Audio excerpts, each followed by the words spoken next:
Nobody should give a fuck about this executive order making English the official language. This is just a way for him to rage bait, to get his supporters to say, yes, we're owning the libs, and then to get the liberals to say, oh my god, what about the other languages that we speak? Because he knows that the mainstream media is going to cover that on the 24-hour news cycles all day, instead of covering the real news. News like The Economist are now saying that Trump tariff threats and all the people that are getting fired by Doge are going to create a recession to the economy. The average 12-month inflation expectations surged from 5.2% to 6% in February. Canada and Mexico tariffs would raise prices at the grocery store and the gas pump. It's also going to increase the cost of cars by several $1,000s. Meanwhile, the Department of Government Efficiency, or DOGE, slashing the federal workforce across the country also impacts consumption because people are losing their jobs or are afraid of losing their jobs, so that might cause them to save more money, moving less money in the economy and fucking us up. He's also distracting from the fact that Doge firing all these people in the federal workforce is decimating the black middle class. Because for decades, the federal government provided both reliable jobs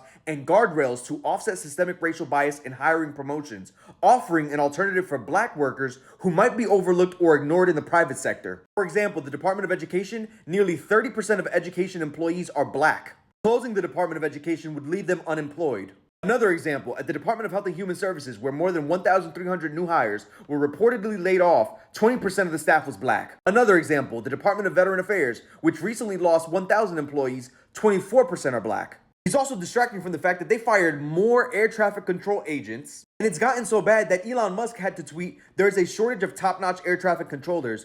If you have retired but are open to returning to work, please consider doing so." He's also distracting from the fact that the Federal Reserve Bank of Atlanta just posted a quarterly update demonstrating that we're going to lose 1.5% of our GDP in the first quarter of 2025, which will cause a fucking recession. And that even though he's going to blame Biden for it and say, it's Biden's economy, he's hurting us like a dog, that will be a lie, because when Biden left office, the GDP was predicted to grow by 3%. He's also distracting from the fact that people are already resigning the Department of Justice, citing a toxic work environment. But most of all, he's distracting from his own cognitive decline. Because how is it that you say this? Zelensky is a dictator.